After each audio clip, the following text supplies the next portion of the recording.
আসসালামু আলাইকুম এভরিওয়ান, কেমন আছো তোমরা সবাই? আশা করি সবাই অনেক ভালো আছো আর আল্লাহর রহমতে আমি অনেক ভালো আছি। তো আজকে বরাবরের মতো একটা ভিডিও নিয়ে চলে এসেছি। আর ভিডিওটা কি সেটা তো তোমরা দেখতেই পারতেছো। ভিডিওটা হলো যে পাঙ্গাস মাছ, এটাই আজকে কাঁচা রান্না করব, সেটাই তোমাদের সাথে শেয়ার করব। আর আমার গলাটা কিন্তু ভালো শোনা যাচ্ছে না, কারণ আমার চোখে হলে অনেকটাই ঘুম।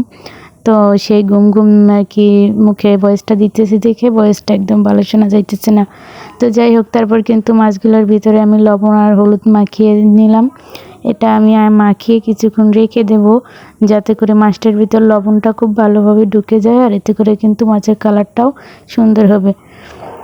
তারপরে কিন্তু একটা চুলার ভিতরে একটা কড়াই বসিয়ে দিয়েছি, কড়াইটায় তেল গরম দিয়ে দিয়েছিলাম। আর তেলটা গরম হওয়ার পর এখানে আমি কিছু টমেটো আর পেঁয়াজ দিয়ে ভেজে নিচ্ছি।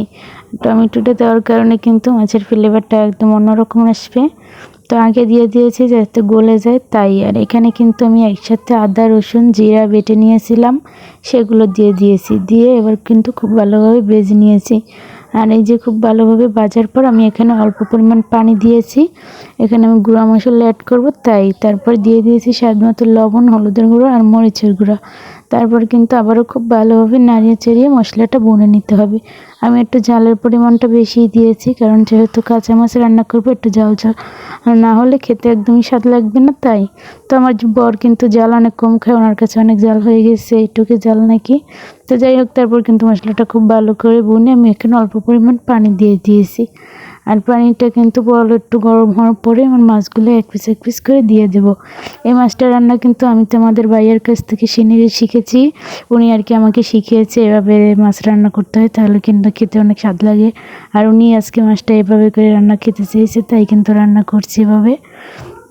তো তারপরে আমার মাছগুলো কিন্তু দিয়ে দিয়েছি, দিয়ে আমি কিন্তু এই জালটা একদম লো হিটে করে রেখে দেব।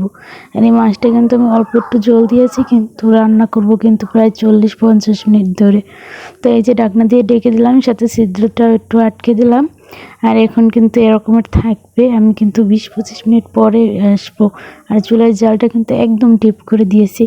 আর এই যে একদম 25 মিনিট পরে এসেছি, দেখো মাছটা কিন্তু অনেকটা শক্ত হয়ে গেছে, আর মাছটা থেকেও কিন্তু অনেকটা পানি বের হয়েছে। আর চুলার আঁচটা কিন্তু এতটাই নিবু বাঁচে রেখেছে, দেখো ঝোল কিন্তু টানেনি, মাছ কিন্তু সেদ্ধ হয়ে গেছে।